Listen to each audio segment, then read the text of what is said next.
Morning, class.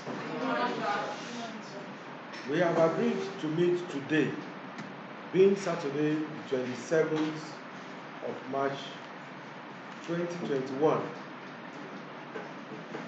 Our agreement was to meet by 10 a.m. Fortunately, most of the mates are going to be here by 10:25. That's quite pitiable. However, I want to assure you that your coming here today will not be in vain. Because to use this privilege to cover all the topics that are yet to be touched. And at the end of the class, within a period of 10 minutes, I'm going to test the entire individuals in this class via a presentation and a very short written test. Your score at the presentation and that test will make up for your third and final CA. Remember, your continuous assessment is expected to be over 40, while whatever you have written in the examination is expected to be over 60. Matched together gives you a total of 100, which indicates your performance for this term. So, as I said earlier, bear it in mind that your coming here today will not be good. First and foremost, you pass this paper around. On it are columns indicating serial number, name, the time you came in, your signature. Then, at the end of the class, your scores and the presentation that will be carried out. So, what the requires to you, fill in the necessary information and pass it to the next person, either behind you or at your right or your left. Is that clear? Having said that, that's the plan. Having said that, these are all the topics that will be considered for today. But in order to be able to manage our time perfectly, we will just look at a few of them that have been partly treated, talk about them for 2 minutes, or 3 minutes, or 5 minutes, and then move on to the others. So that at the end of today, whenever we are to meet again after today, whatever we do will strictly be a kind of a revision. And let me sound a very good note of warning. I do not want any form of distraction from this class. Basically, because we don't have much of the time. I've actually fixed 1 hour 30 minutes for this period. But about 26 minutes has gone already. So let us be so judicious with our time to the extent that we would have none of it wasted. Having said that, let's go to the business of the day. Yesterday we looked at the auxiliary verbs, the ing verbs, whatever is making a hell of noise there, we put to a stop. Yesterday we looked at the auxiliary verbs, we looked at the ing verbs, we also looked at the adverbials. Quickly, in 3 minutes, let's just go over those 3 topics and then move on to the others. I also need to call your attention to the fact that I'm doing a recording of this class, because at the end of the class, I may have to send it on the Teams app for the benefit of those at home that might not be able to make it. The only disadvantage to them is that they will not be able to partake in the presentation, and when the presentation is rescheduled for them, they might not be able to score as much as we do because we took the pain of coming down here. That is the difference. So please, because I'm recording this lesson, I will implore you to comport yourself and make sure no form of distraction is experienced in the form of noise. Now back to what I was saying. I said yesterday, or in our previous class, we considered the auxiliary verbs. We started by first and foremost looking at the verbs as a class of expression, which is used to express either an action or a state of being. I've told you times without number that it is wrong to define a verb as an action word, because that definition is incomplete. It is not all verbs that are action words.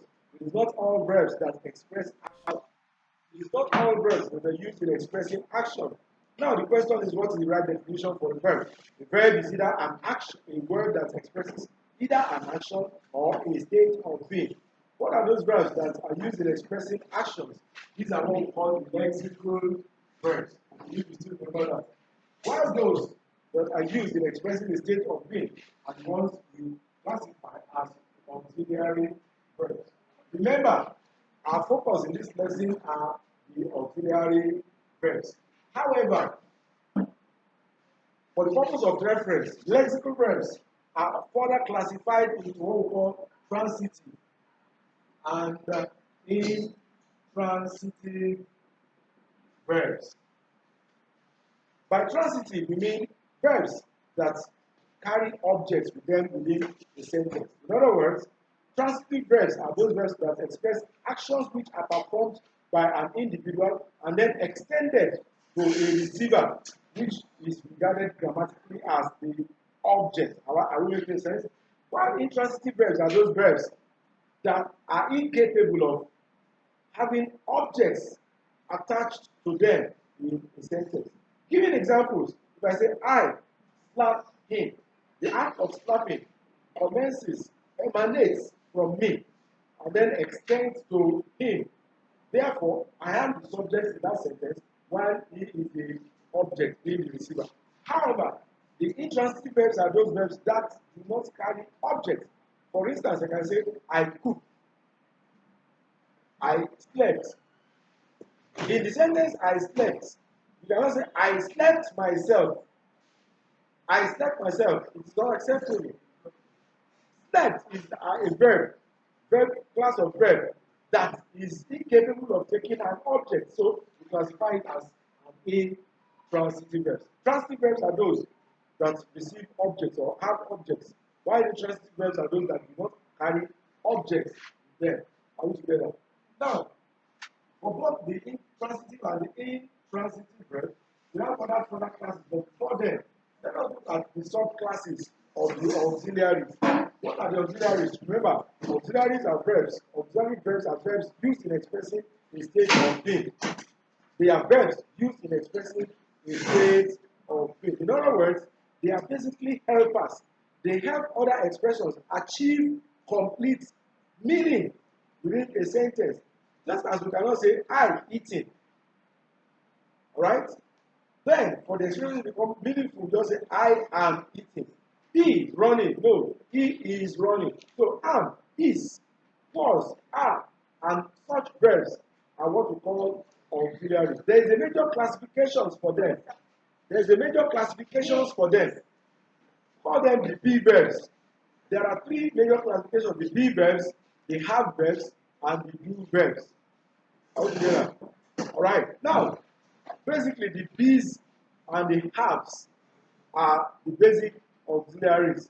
The do's mostly fall under the lexicals. Are we together? Now, the major classifications for the auxiliaries are the modal and the non-modal auxiliary verbs. Once you distract my class, I will send you away and at the end of the presence in this class today. I told you a recording is ongoing for this lecture and I wouldn't want any form of distraction. Please let that sink.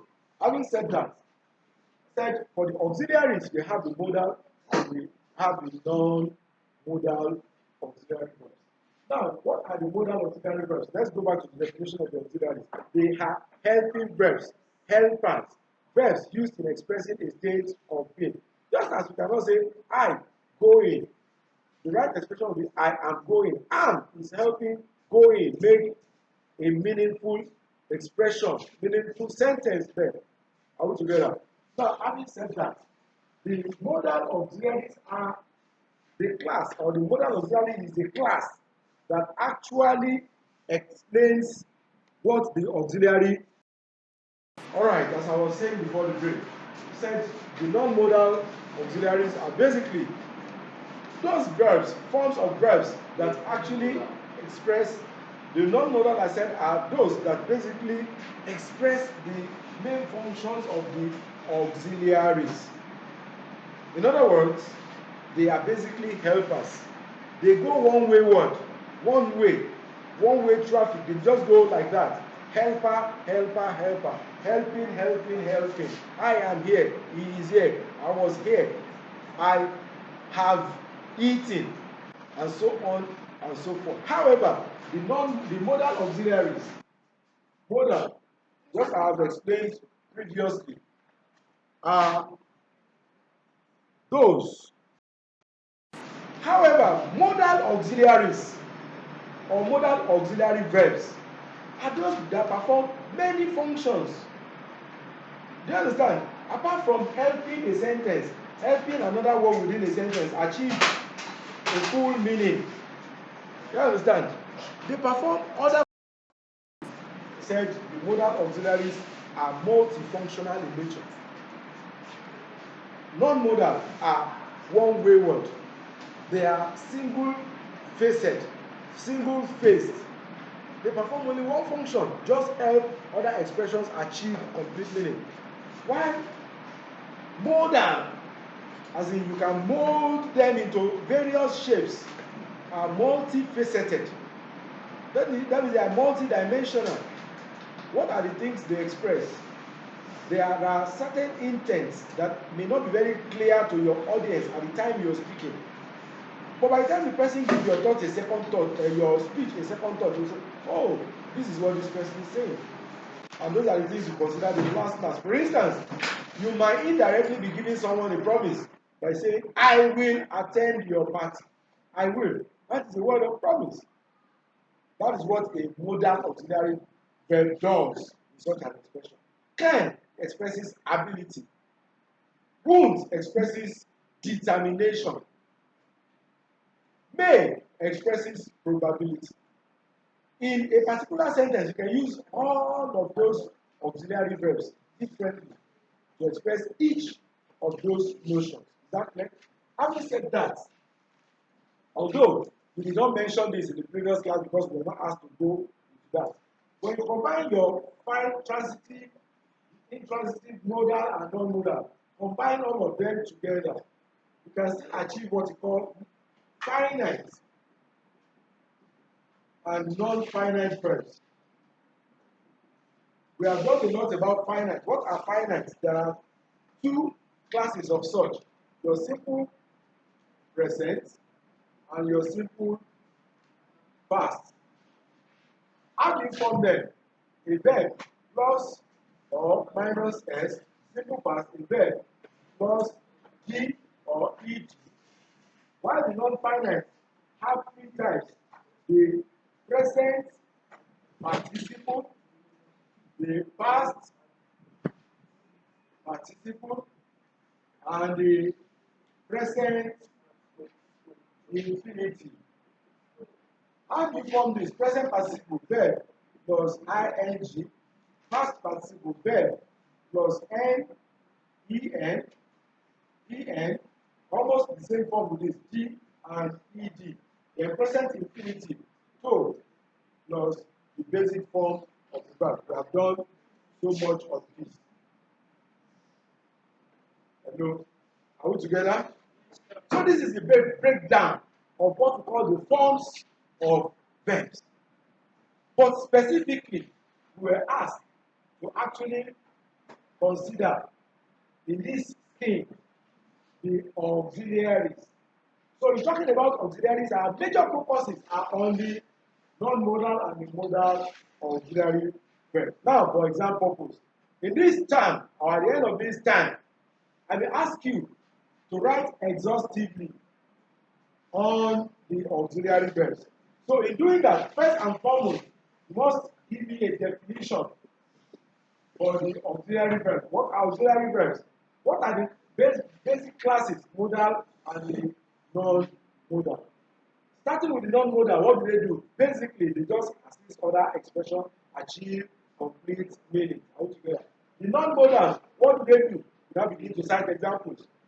They are used in expressing probability. May, I may come, I may not come. Ability, can, I can swim, I can swim. You understand? I cannot swim. Positive, negative. May, Though I can swim, but I may end up not swimming. You understand?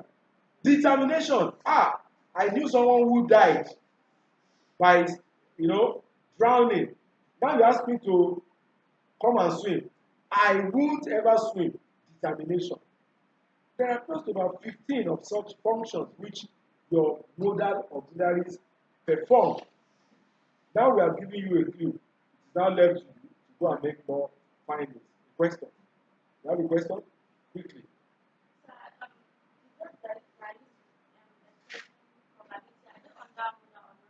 They are under modal. Remember, non-modal only perform one function. What's that function? They are helpers.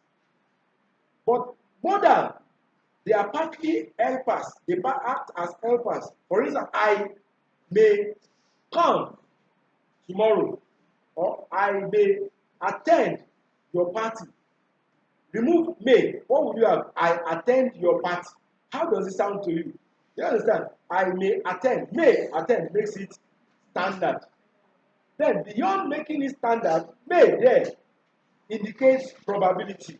I may come, I will not come. Exactly. That is as far as that topic is concerned. The auxiliaries. Now the ing verbs, quickly, for those who were not here yesterday, I said the ing verbs are verbs that add ing to their base. What do I mean by base? The root. What do I mean by the root? The original forms. For instance, if I have the word take, that is the original form, the base form of the word take, and then you can form takes out of it. You have to take, you have taken, you have taken. Taken. You understand? That is what we call inflection. To inflex a verb means to create other forms from the basic. From take, you have takes, you have taken, you have taken, you have to take. To take is usually considered the base form. That's why we call it the infinitive, or what we call the to infinitive. Is that clear? Now, when you add ing to take, what does it give you? Taking. Alright? Any verb that has an ing added to it is the ing form of the verb. There are two of such classes. I said there are what we call the gerunds and what? And what? And the present participle. Look at it here. Participle. The participle. Look at it here. Present participle. How do we form it?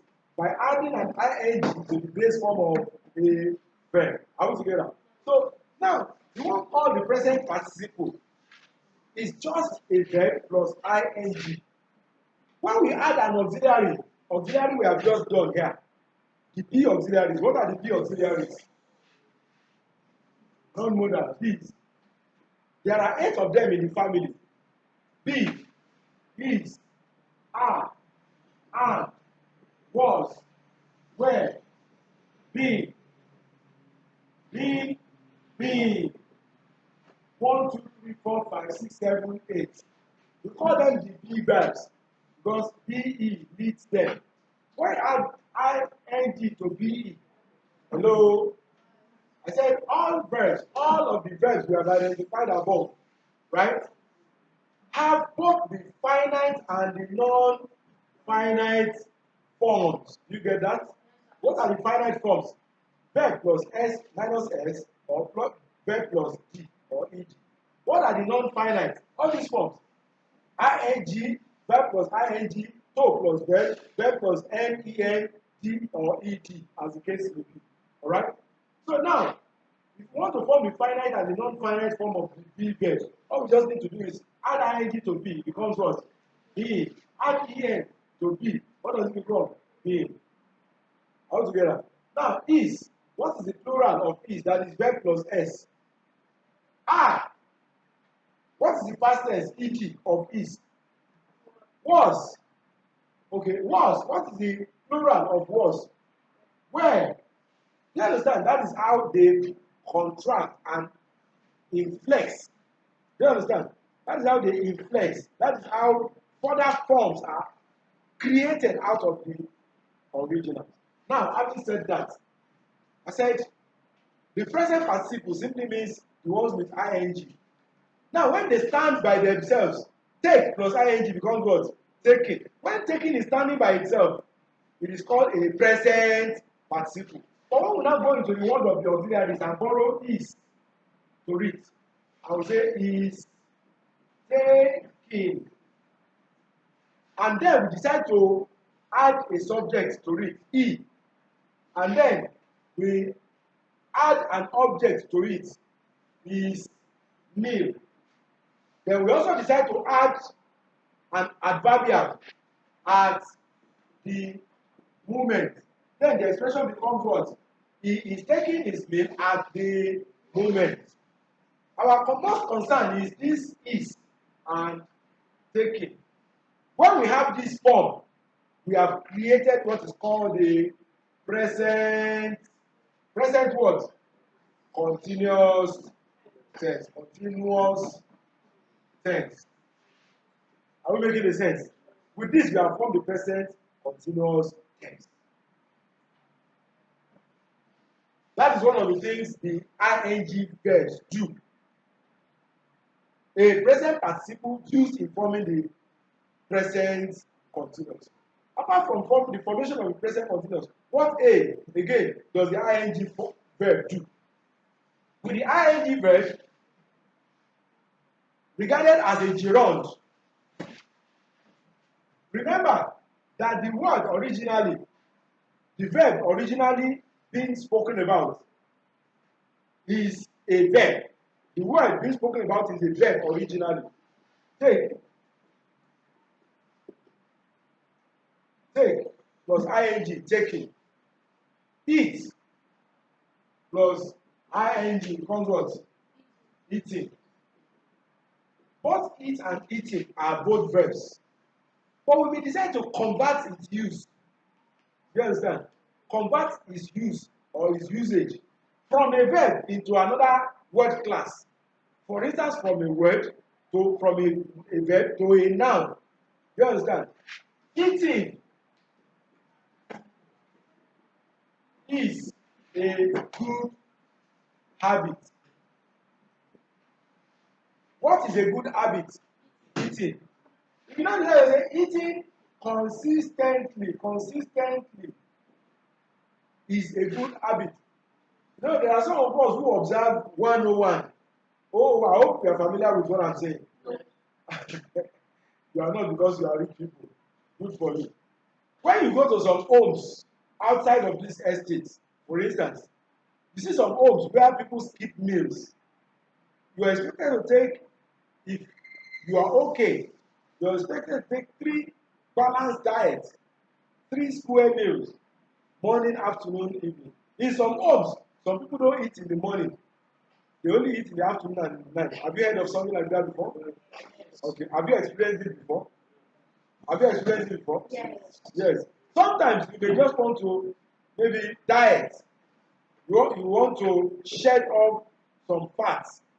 Then you decide to diet by skipping meals. Alright. Whether deliberate or it just happened accidentally. When you have 101, it means the meal is not complete. The diet is not complete, right? Not balanced.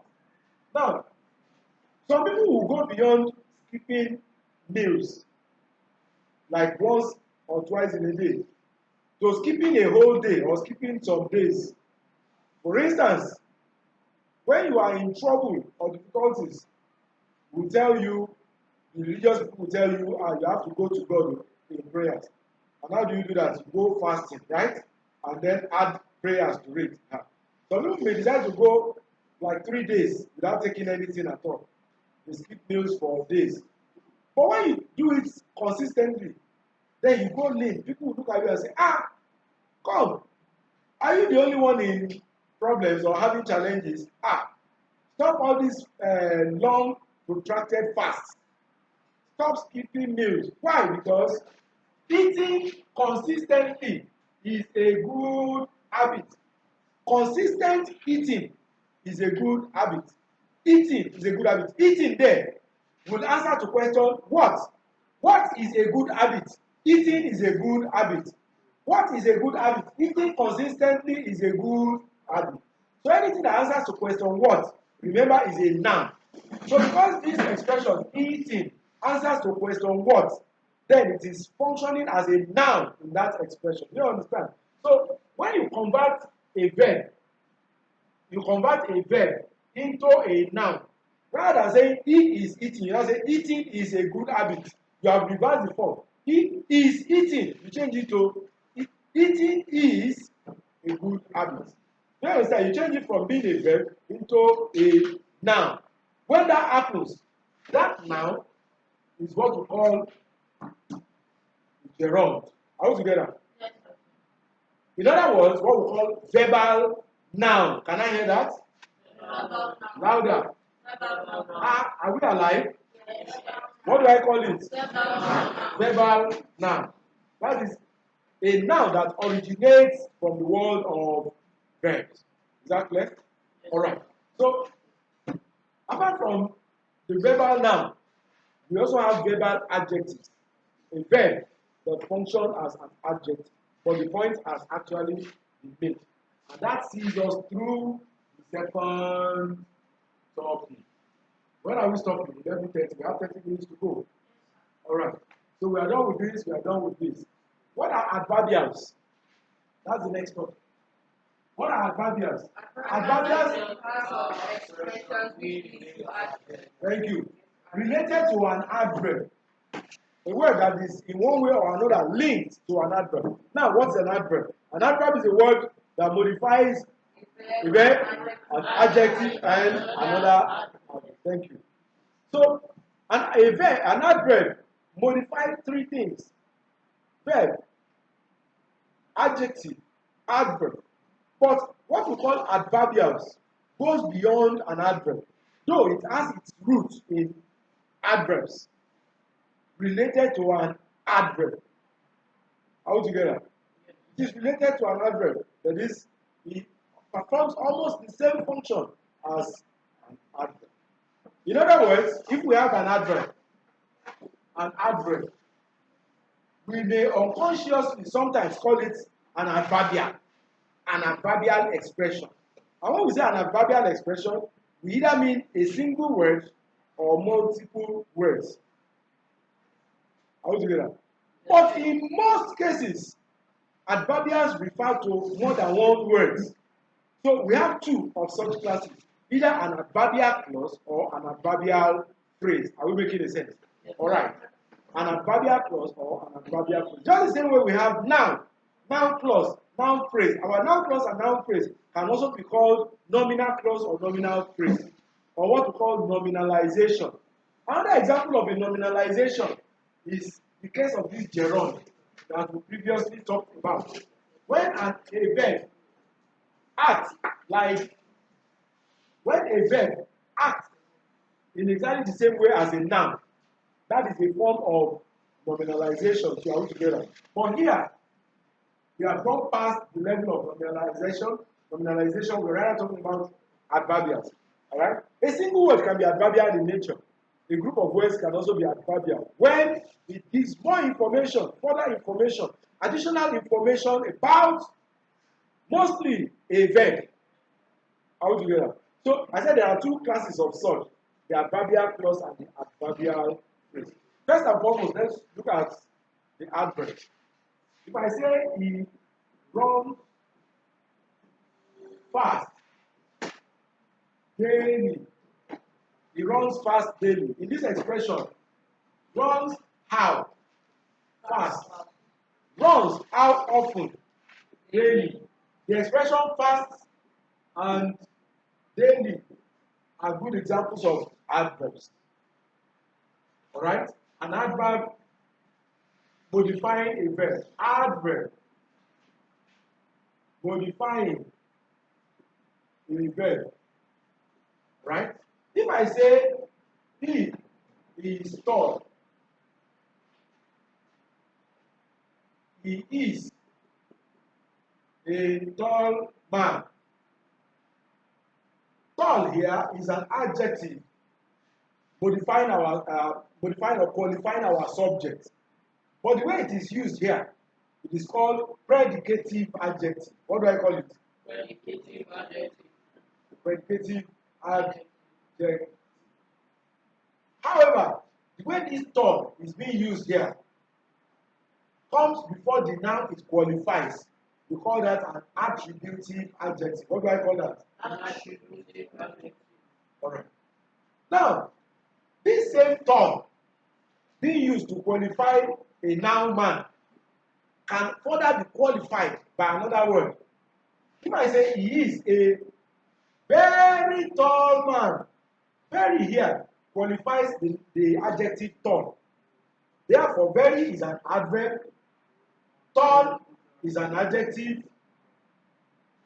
man is a noun.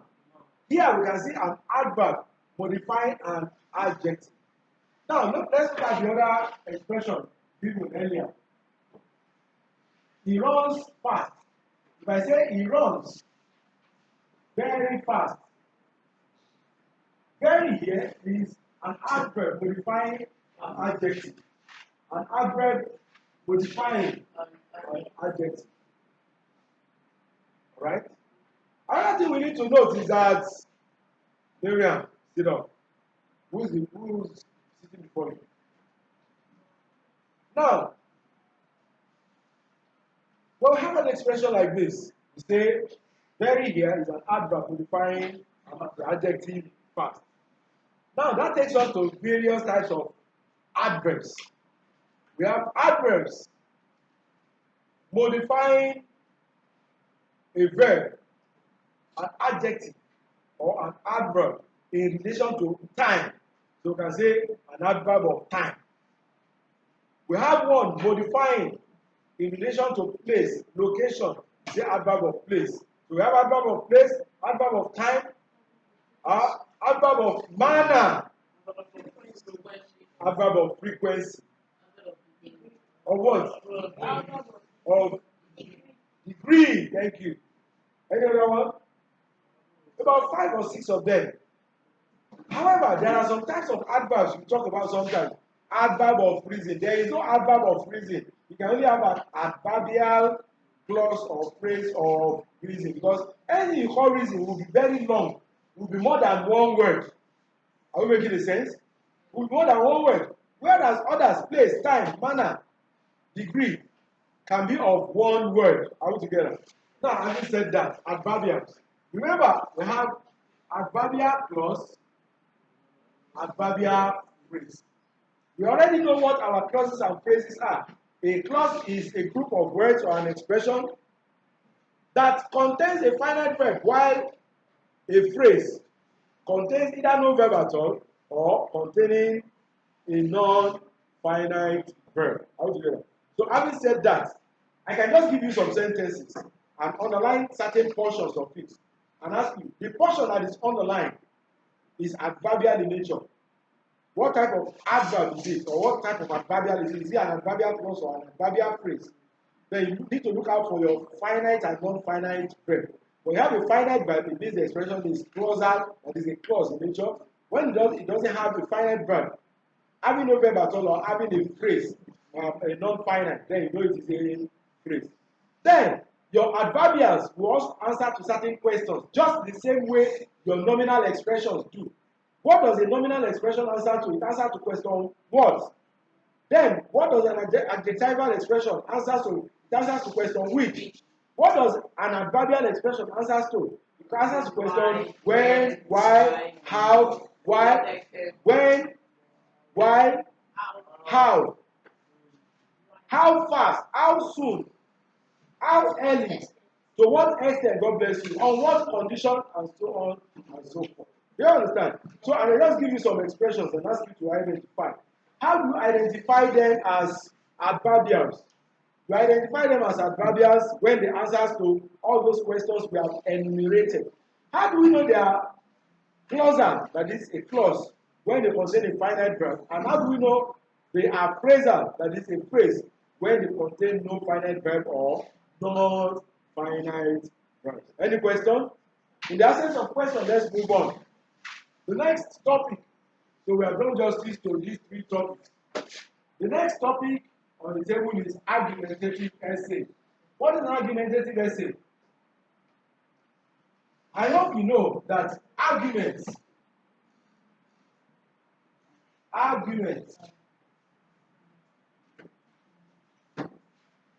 in spelling as a noun is different from the verb argue. And argue is also different from argumentative in spelling. In the word argue, which is a verb, there is an E after the letter U. But in argument and argumentative, there is no E after the U. You understand? You need to take note of that. So if I ask you to write exhaustively, I may even say, write exhaustively on any topic of your choice that we have learned in the course of this 10, from week 1 to week 10. You understand? I now decide to choose argumentative essay. If you write argue like this, I'll just circle it, that is minus half from the total score I'll be giving you. But I wouldn't be giving you that kind of a question. I won't say choose a topic of your choice, because I know some of you will spend the whole of the week reading just one topic, trying to master it. That's not the best way to go about it. So for that reason, out of about 30 topics that are meant for this time, I will pick only 7 of them. About 30. I'll just pick about 7 and ask you to speak on either to write on either 2 or 1. Exactly. So see to read that if I'm to give you 7 topics, right? So I'm to give you 7 topics to pick 1 or 2 from. Out of 21, about 21 that you have in this term, divide by 3. So which means I would advise you to study at least 7 of the topics. 7 of the topics. So that, because if you study only 3 or you study only 6, what if the ones I'll be asking you questions on, you understand, doesn't even relate to the ones you have read? So your own interest, read at least 4 topics on grammar. Read at least 4 topics on phonetics.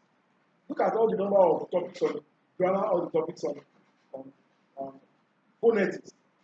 Read at least 4 of them. You understand? I'm sure that you will be lucky enough to have one of them queried. Having said that, what are arguments?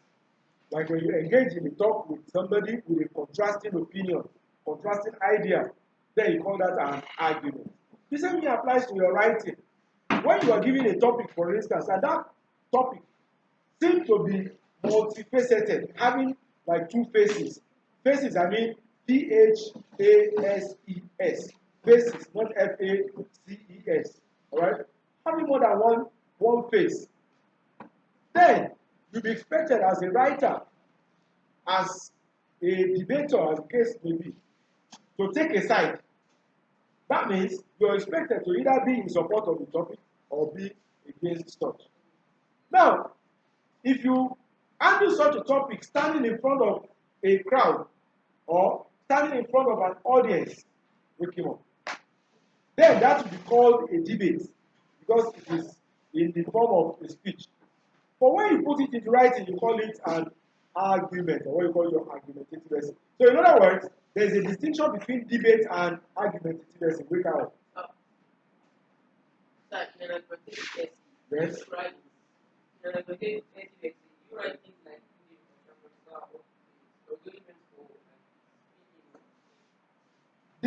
it is very important, but it may not be very much extended like the way you have it in speech. Those are what you call protocols.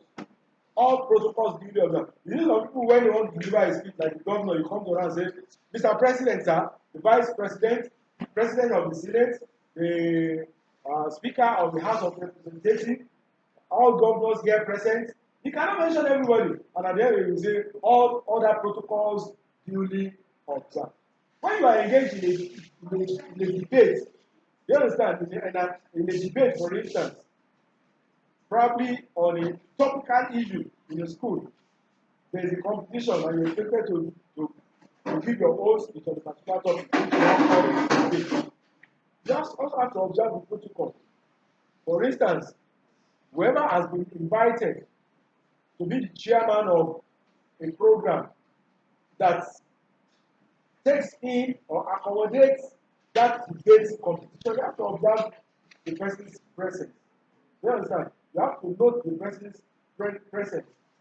You have to know Mr. Chairman, sir, Vice Chairman, the this, the that, my accurate timekeeper, my co-competitor, and the honorable members of the audience. You understand? But in writing, you may just shorten it. Maybe like do two protocols and then move straight to your point. The issue before me, the topic to discuss is the other one we're reading, that democracy is better than the military rule. Here is my stand. I am in support of that particular, or I am against, or I'm speaking against that. You understand? The same way you speak is the same way you write. Except for the fact that there are some contractions that may occur when you speak. And here, in writing, that is informal. It is not permitted. You say, I am here, you write it in full. Do you understand? Even when you use contraction in speech, your audience, your speaker may not even observe it, they may not even notice it. But when you do it in writing, it will penalize you because an argument is expected to be formal. Do you understand? Except perhaps the topic being discussed is informal. How do you do? So, in other words, when you're doing an argument, remember you're speaking for or against a topic.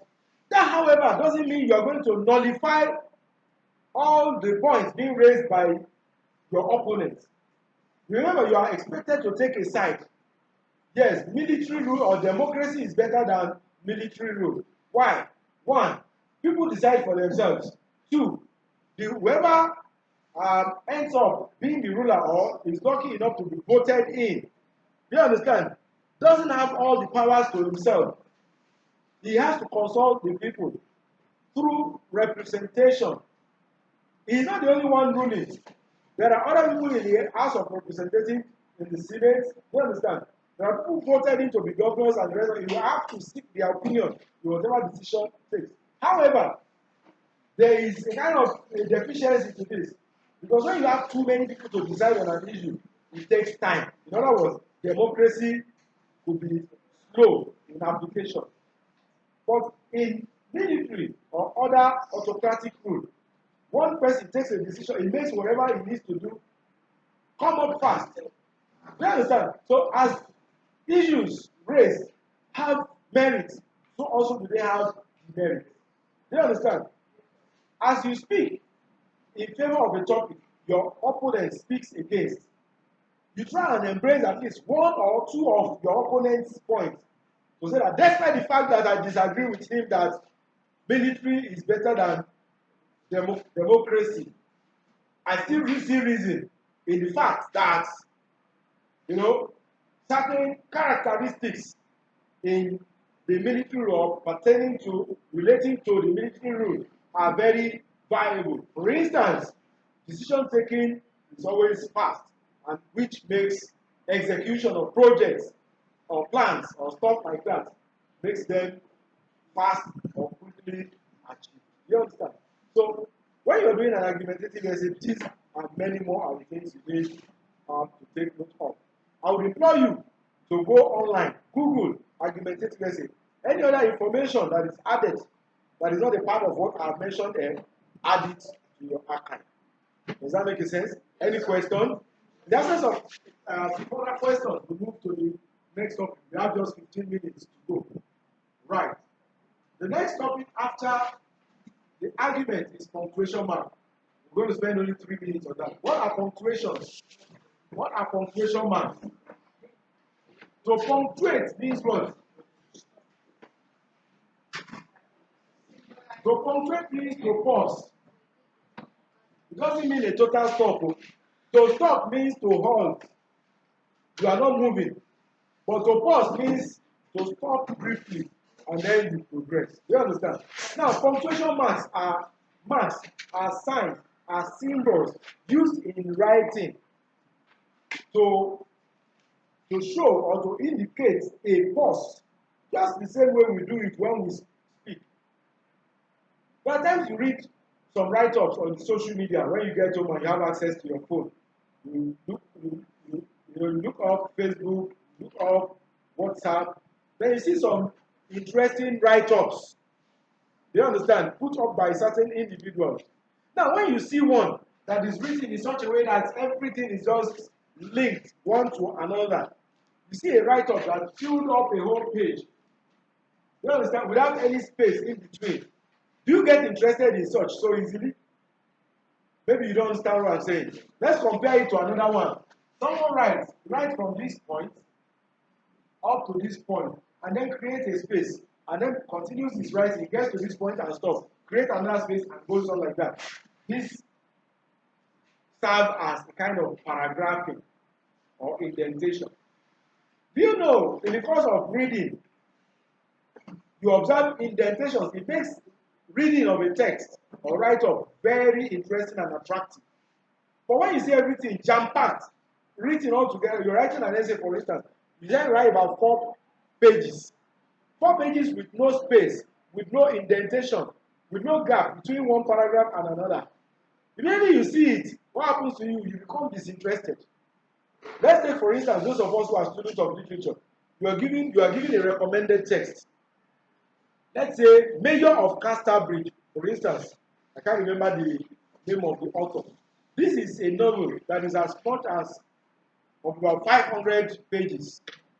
By the time you handle it, you look at it, the volume, what will happen to you? You feel disinterested in the first place. You just say, no. Even if you have to read it, you just have to jump it somewhere. Why? Because of the volume. But when you hold a novelet, like So Long a Letter by Zainab Al-Khali, for instance. Yes. You see the Miriam Abba, sorry, thank you. Miriam Abba, So Long a Letter. Who wrote, which one does Zainab Al-Khali wrote? The Stillborn. The Stillborn. When you hold novelettes like that, you see the volume. You feel like, I can read this one within 2 hours now and drop it. So also are writings that are punctuated. So also are writings that are indented. So also are writings that are paragraphed. So when you have punctuations, they make reading meaningful. Let's say, for instance, let's look at this expression. If I give you something like this, what do you think? I give you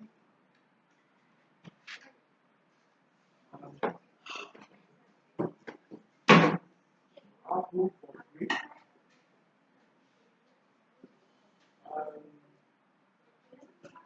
We should.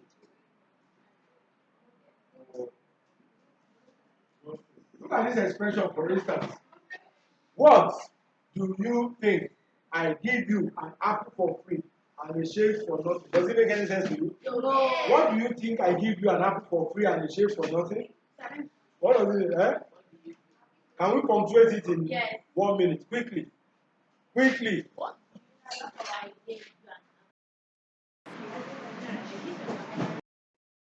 All right. Now that you have attempted the punctuation, let's see what you come up with. Okay.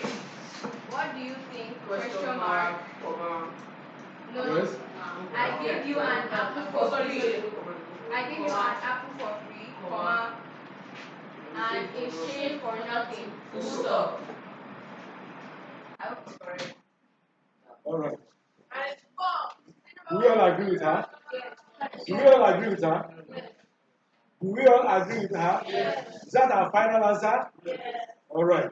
Since that is your final answer, I am glad to inform you that you are actually very wrong. I know. Because that is not what. Yes. Exclamation word. But I asked you previously if you have any contradiction to opinion. All right. Where is your explanation? What? What? Exclamation. Do you think I gave you an apple for free? Hold it. Are you in the hostel? Yes, sir. All right. Yeah. What? Yes. Yes. The what? Do, Captain. What? Are you in the hostel too? Yes. Are you all right? All the hostels shut up. All right. That is the essence of building yourself. That is to tell you you have to motivate your parents to bring you to yourself. All right. Yes, I'm listening. Yes. Is that yes? Yeah, it's in capital now. Okay. Okay, maybe not very clear. Yes. Which D? All right. What is wrong with you? Yes. Dangote, be careful there. Where are we? I where? Okay. Yes. Then full stop. Where? Full stop at the end for nothing. At the end, here. No, for nothing. Yes. Yes. Okay. What? What? Do you think? Do you think? What about this question, man? No, you're not supposed to be there. Okay, let's read what she gave us initially. What do you think? Remember your intonation. Your sentence ends with what tone? Nothing. Eh? Your sentence, your declarative statement ends with what? What tone? Falling tone. And your question, you understand? Ends with what? Rising tone. What do you think? What do you think? And in most cases, polar questions. Questions demanding, what is the problem? Questions demanding a yes or no answer. Have you eaten? Do you understand? Yes or no. Do you understand? What do you think? What do you think? What do you take me for? What do you think? Do you understand? Rising tone. Then it goes on. What do you think?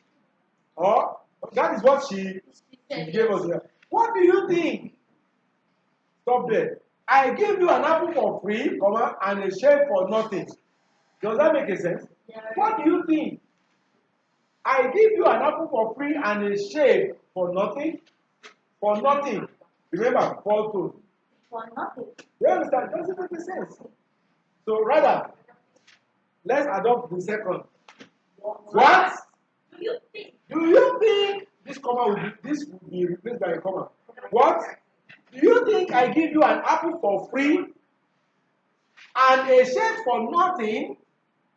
Do you think I give you an apple? I gave you an apple for. Do you think I gave you an apple for free and a shave for nothing? Do you think I'm a mugu?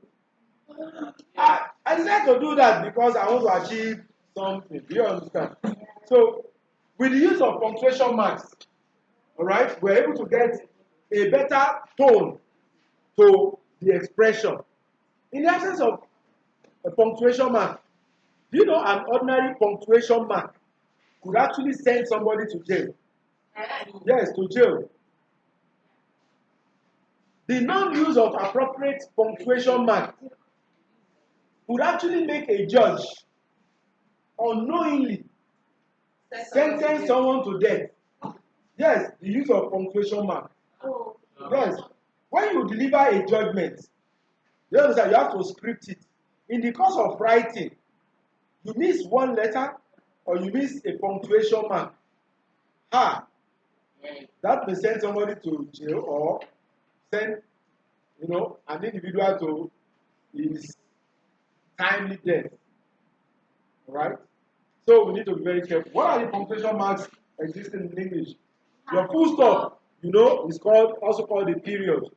It is used to show the end of a sentence. At the end of every sentence, there must be a full stop. Right? What's the next one? The comma. Take note. Whenever you have a full stop, it does not only show, a permanent stop or permanent end of that particular sentence. Between one sentence and another, there will be at least one full stop. One sentence, full stop. The next sentence, another full stop. So at the end of every sentence, there will be full stop. Now, in between one sentence, the end of one sentence, and the beginning of another, a full stop usually indicates a long pause. Take note, punctuation, pause, a long pause. For instance, John is a boy, full stop. You can wait for like 5 seconds before you now say, he is very honest. John is a good boy, full stop. He is very honest. But when you are to have a comma, John is a good boy, comma, who is also honest. That is a complex sentence. Whereas the first one is simple, two simple sentences. Do you understand? So when you apply a full stop, the pause will be longer than when you have a comma. So a comma is just to indicate a short pause within a sentence. Apart from the indication of a short pause, what again do you use a comma for? When you have a list of items, you use the comma to separate them. When you have a clause, plus another clause within one sentence, use a comma to separate them. When you have a phrase added to a clause within a sentence, use a comma to separate them. You use the comma for a lot of things. Go and read further on them. Now, I want to place more emphasis on our colon and semicolon. There are others, your inverted comma. You have double of them, you have single of them. Let's quickly look at this. What is a colon? What is it used for? When you want to introduce a list of items, I went to the market yesterday and bought a list of items to include what? Colon. You now begin to list. Tomatoes, comma, pepper, comma, toothpaste. Do you understand? So use your colon to introduce a list of items. However, a semicolon is just like when you have a sentence, like a compound sentence, you understand, a complex sentence, then you have the main clause. Then you have another main clause that cohedes, that corresponds, that supports the idea being made in the first clause. Do you understand? Where you do not want to use a full stop, you apply a semicolon. In other words, a semicolon is a kind of a punctuation mark that can be used to interchange between a full stop and a comma. Please take note. I would also advise you, in case you do not understand this lesson very well, go online when you get home. Look up your team. I'm going to upload this on team. Then wherever you do not understand, you can just go over it again and then fast forward and move on like that. All you just need to do is go on Teams, see where it is recorded, and then click on that video to download. When you download, if you watch, it will be consuming much of your data. Do you understand? So download, after downloading, then watch and skip and move on where it is not necessary. Is that clear? Like this one that is sleeping now, like those segments that he has missed, you could actually look them up after downloading the video. Is that clear? Quickly, we have just, yes, we have exhausted our time actually, but I promise to give you 10 more minutes. After 10 minutes, you are out of the class. Now, can I also have my attendance in the meantime? Remember, we are still going to take a test for 2 minutes. All right? And then that will be our benefit for today. Now, we have mentioned the colon, the semicolon. When do we use the inverted comma? The inverted comma is also what you call a quotation mark. You do them like this, comma, inverted. It goes at the top, beginning top, the top end of a quotation. All right? When you have what you call a reported speech, when you are reporting the speech made by somebody else, in exactly the same way the person has presented it, hello, you. All right, as I was saying, when you want to report the direct speech of another individual, in exactly the same way the person has presented it, you put them in what you call inverted commas. Are we together? All right? You may use the double, you may use the single. It doesn't mean anything, it doesn't make much of a difference. Are we together? You just have to be consistent. Now, that is for the punctuation mark. What other punctuation mark is very important? But, yes? Can't we? Can't we do what? Thank you very much. It is also a part of it. And that is the reason why when you do not capitalize appropriately in an essay, it is usually penalized. Penalized under mechanical accuracy. Under mechanical accuracy, what are the things considered? Your punctuation, capitalization, spelling, omission, and so on and so forth. Is that clear? Thank you for that question. Quickly, That's punctuation. Let's leave comprehension and summary because we have done so much of it. But if we have enough time, we'll look at one of the passages before we go. All right. Let's quickly look at narrative essay. Narrative. Narrative essays are those essays that have to do with storytelling. In other words, to narrate a story implies telling a story. To narrate a story means the same as telling a story. Now, what are the important things you need to note? Remember that your narrative essays fall under what we call creative writing. Creative, or what you call imaginative writing. It is not mandatory. It is not compulsory. You are not under compulsion when writing a narrative essay to write exactly what happened to you or what happened to somebody you know. You may just imagine it. Do you understand? In fact, you have to imagine for it to be very solid and creative enough. Now, remember, in narrative essays, when you want to present a narrative essay, your verb is very, very crucial. The use of verb must be in the past tense. Do you understand? Another thing again that is very important about narrative essay is that you have to go into the department of art, especially those offering literature, and ask them, how do you normally narrate stories in literature? How do you normally tell stories in literature? There are certain elements that are very, very important. When those elements are missing, they affect your scores when you are answering questions based on narrative essays. Now, what are these patterns? What are these features? In every story, there will always be a beginning. In literature, we call that beginning exposition. We call it exposition. Narrative. Sorry, this is supposed to be a single R. Is it a single R or double R? Double R. Double R. Okay, thank you. I'm exhausted. Now, every story has a beginning. In fact, storytelling follows the pattern of a mountain in between two valleys. A mountain in between two valleys. My board seems to be too bright, so I want to make it a bit dark so it can be seen. You said what?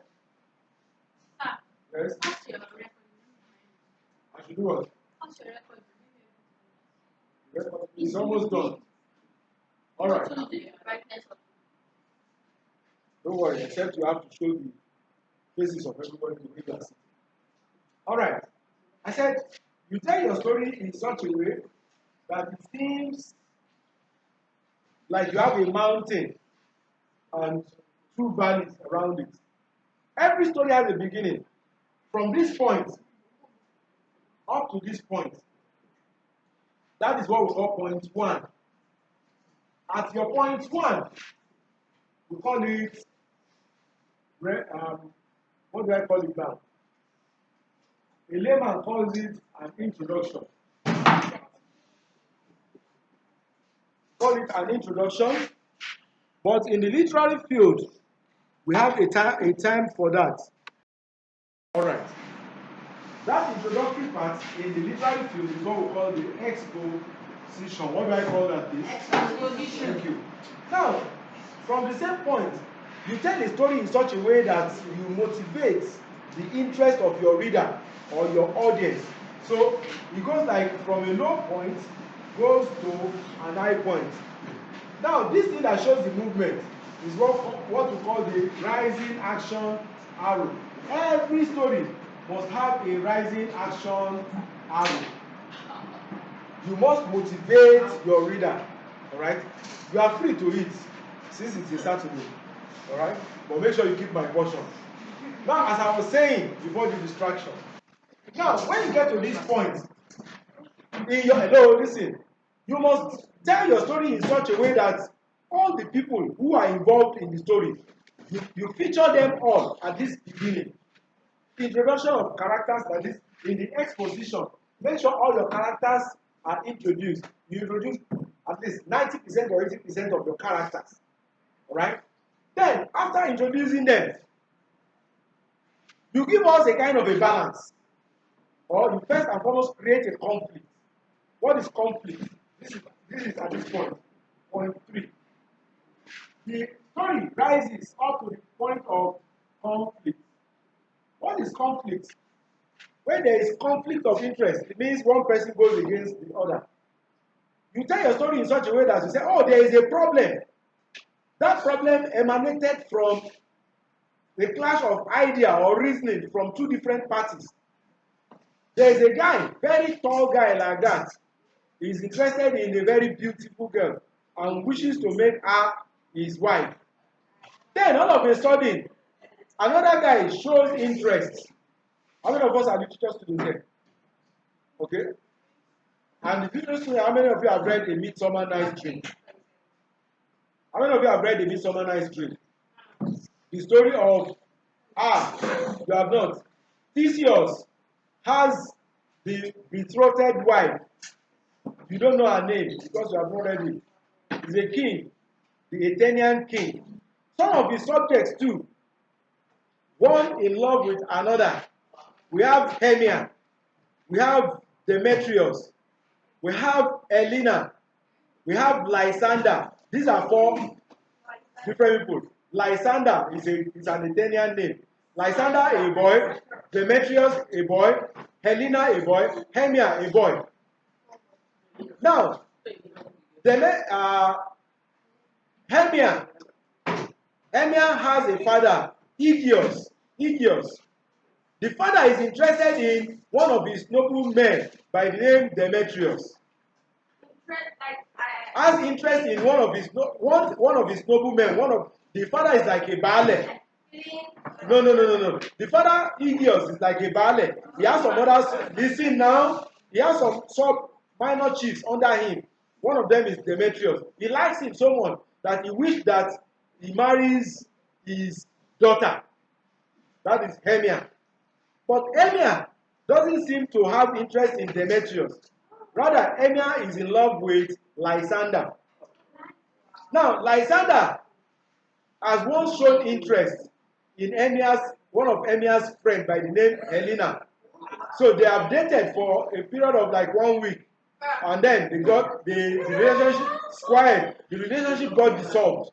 To the extent that Demetrius doesn't seem to be interested in marrying Helena. Whereas for the short period of time they've been together, Helena has developed so much interest in Demetrius. Whereas Demetrius is in love with Hermia, who happens to be the daughter of Aegeus, who happens to be the baale of a town over Demetrius. So there is a kind of a clash of interest, which was eventually resolved at the end of the story. How was the story resolved? The literature students, I will advise you to join the SS2 and 3 class this afternoon, as we will be watching the concluding part of A Midsummer Night's Dream. You will hear of the details of the story in the context and we heard of the details of that story in the course of the watching of the movie. It was resolved eventually through a system called Due X machine.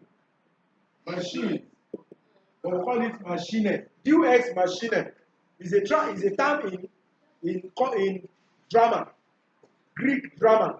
When there is a problem and there is no solution to the problem, all of a sudden, on stage, while a play is being acted, you just see somebody, a very big man like that, a machine will just roll him down. He will just come and say, yes, I am the solution to your problem. We call it God. Use in Greek language is God in machine. X machine, God in machine. You understand? So you have to, for you to tell a very good story or be a very good narrative essay writer, you have to go into the world of literature. Go and borrow from the literature students their terminologies. You understand? When telling a story, you must follow this pattern of a mountain in between two valleys. The beginning is what I call what? It's introduction to a layman, but in literature you call what? You tell your story in an interesting manner, with an arrow rising upwards, and we call that what? rising action arrow. You understand? Now, the reason action gets to a point of conflict. What is that conflict? Remember, according to the story of a Midsummer Night's Dream, I just told you now, there's a conflict between Demetrius and who? And Lysander. Both of them are interested in who? Hermia. But the case becomes Hermia, Hermia. The story got resolved, or the conflict got resolved eventually through the means of UX. You understand? Meaning what?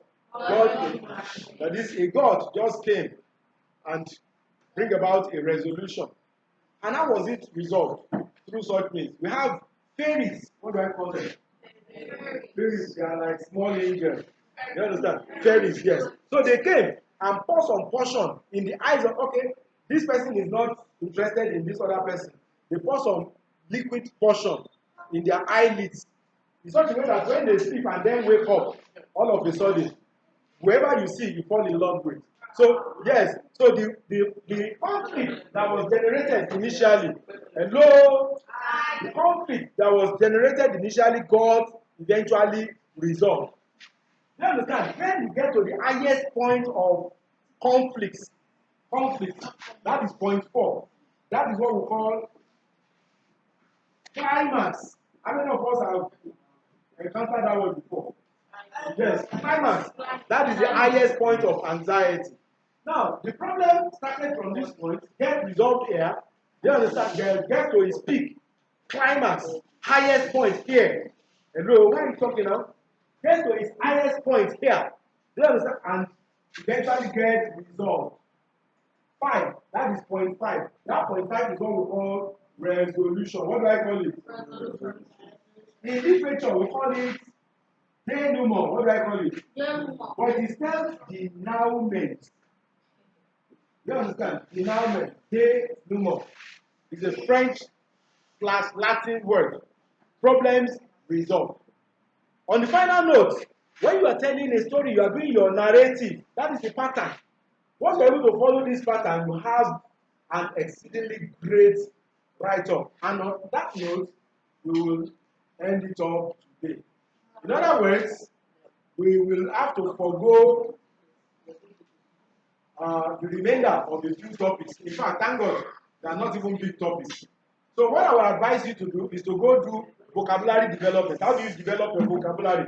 In a passage you have read, you see some words that are on the line. Read them up. When after reading them up, you look them up in the dictionary. You understand? And then find out their usage, context of usage, and that stuff like that. Then after finding out their usage, make them a part and parcel of you and try to always put them into use on a frequent basis.